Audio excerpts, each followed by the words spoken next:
दोस्तों forever business में असली मैजिक तो तब होता है जब आप 1+3cc करते हो। जी हाँ, आज की वीडियो में मैं आपको यही बताने वाली हूँ कि 1+3cc होता क्या है और हमें क्यों करना पड़ता है और इसका मैजिक क्या होता होता है। तो सबसे पहले मैं आपको यही बोलूँगी कि अगर आप मेरे चैनल पर नए हो तो मेरे चैनल को सब्सक्राइब जरूर करके जाना, बेल नोटिफिकेशन को तो ज़रूर हिट करना, क्योंकि मैं फॉरएवर के रिगार्डिंग न्यू न्यू टॉपिक पे वीडियोस लेके आती रहती हूँ ताकि उनका नोटिफिकेशन सबसे पहले आपके पास पहुँचे। तो दोस्तों, अगर आपको वीडियो अच्छी लगेगी एंड तक जरूर देखना, एक लाइक भी ज़रूर करके जाना। तो अगर आप फॉरएवर ज्वाइन कर चुके हो और आपको किसी ने नहीं बताया कि 1+3cc हमें क्यों करना पड़ता है, तो आज की वीडियो में मैं आपको यही बताऊंगी कि 1+3cc होता क्या है और इसको करने के बेनिफिट क्या होते हैं। तो सबसे पहले मैं आपको ये बताऊंगी कि 1cc क्या होता है। 1cc का मतलब होता है, अगर आपको सीसी जाननी है तो मेरे चैनल पे आप विजिट कर सकते हो। नीचे मैंने डिस्क्रिप्शन में उसका लिंक भी दे रखा है वीडियो का, सीसी के रिगार्डिंग। और 2cc क्या है इसका भी लिंक दे रखा है, आप डिस्क्रिप्शन में जाइए और सीसी और 2cc क्या है उसको डिटेल में आप देख सकते हो। लेकिन आज की वीडियो में मैं आपको 1+3cc का ही बताऊंगी।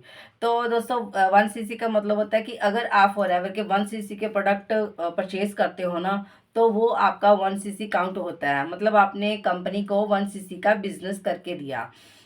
तो +3cc क्या होता है, इसके बेनिफिट क्या होते हैं। 1cc और हमें 1+3cc 4cc हो गया। हमें 4cc हर मंथ, कहते हैं ना, हर मंथ करना होता है। क्यों करना होता है और कब करना होता है।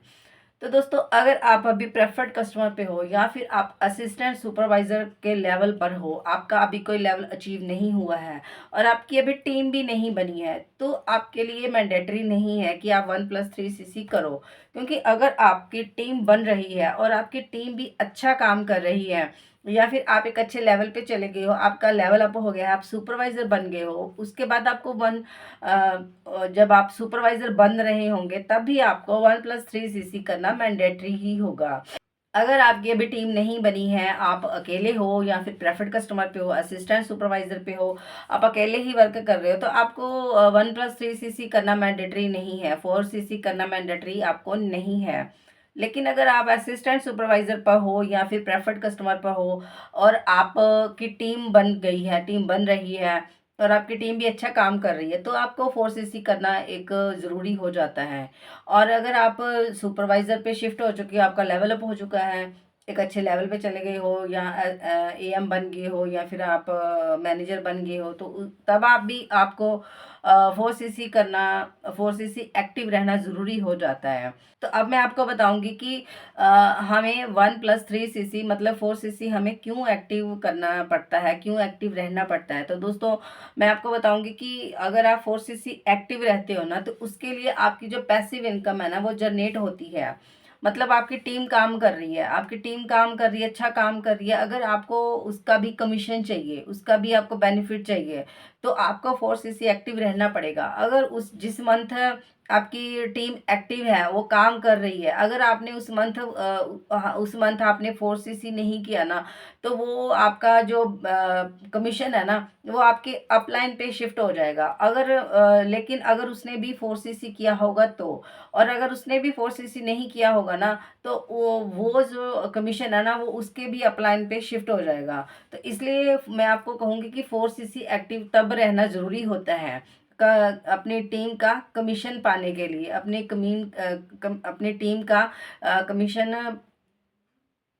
अपनी टीम का कमीशन लेने के लिए आपको 4cc एक्टिव रहना पड़ेगा। यही धीरे धीरे जैसे अपने लेवल अप करते रहते हो, आपका जो कमीशन है वो बढ़ता रहता है और यही पैसिव इनकम में ट्रांसफ़र हो जाता है। तो इसीलिए मैं आपको कहूँगी कि अगर आप लॉन्ग टर्म में अपना फॉरएवर बिजनेस करना चाहते हो ना, तो आपको 4cc हर मंथ एक्टिव रहना पड़ेगा, तभी आपको आपकी टीम का कमीशन मिलेगा।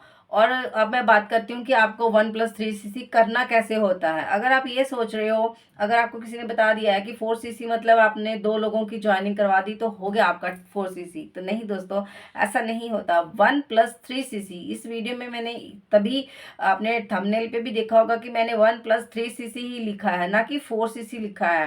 क्योंकि 1+1cc जो होता है ना वो आपको खुद की आईडी से करना होता है। मतलब 1cc के प्रोडक्ट आप आपने अपनी आईडी से परचेज करने होते हैं। ये आप पे डिपेंड करता है कि आपने उनको खुद यूज़ करना है, सेल्फ यूज़ के लिए आपने वो परचेज़ किए हैं या फिर आपने वो रिटेलिंग के लिए परचेज़ किए हैं। अगर आप वो रिटेल करना चाहते हो तो वो रिटेल भी कर सकते हो। आप किसी को रिटेल करके अपना 1 सीसी कंप्लीट कर सकते हो। मतलब कहने का कि 1 सीसी आपकी आईडी पे दिखना चाहिए कि आपने 1 सीसी खुद की आईडी से बिजनेस किया है। और अब बात करते हैं 3 सीसी की। 3 सीसी आपको फ्रंट में करना होता है। चाहे 3 सीसी के भी आप प्रोडक्ट ही रिटेल कर दो या 3 सीसी के भी आप प्रोडक्ट परचेज कर लो, या फिर एक तो आप किसी की 2 सीसी करवा दो और 1 सीसी के प्रोडक्ट भी आप रिटेल कर सकते हो, या फिर आप प्रेफर्ड कस्टमर से ज्वाइन दो ज्वाइनिंग करवा दो, वो आपका 1 सीसी काउंट हो जाएगा। तो मतलब 3 सीसी जो है ना वो आपको फ्रंट में ही करना होता है, वो आपको पर्सनल आईडी से करने की ज़रूरत नहीं होती। लेकिन 1 सीसी जो है ना वो आपको पर्सनल आईडी से करने की ज़रूरत होती है, ये मैंडेटरी है। इसी तरह से हमारा 4 सीसी काउंट होता है। तो आई होप कि आज की वीडियो से आपको पता चल गया होगा कि 1+3 सीसी क्या होता है, कैसे करना होता है और इसको करने के बेनिफिट क्या होते हैं। तो इसी से हमें पैसिव इनकम जनरेट होती है। कहते हैं ना कि फॉरएवर एक पैसिव इनकम सिस्टम है, पैसिव इनकम देता है। तो इसी तरह से आपकी पैसिव इनकम जनरेट होती है। तो अगर आपको भी फॉरएवर के रिगार्डिंग कोई और इन्फॉर्मेशन चाहिए होगी तो ऊपर ये दिए गए नंबर पे कांटेक्ट कीजिए। डेफिनेटली मैं आपको हर प्रोडक्ट की नॉलेज भी प्रोवाइड करूंगी। और फॉरएवर के रिगार्डिंग अगर आपके कोई क्वेश्चंस हैं, अगर आपकी कोई प्रॉब्लम्स हैं तो उनका भी आपको सोल्यूशन बताऊंगी। तो मिलते हैं हम नेक्स्ट वीडियो में किसी और टॉपिक के साथ।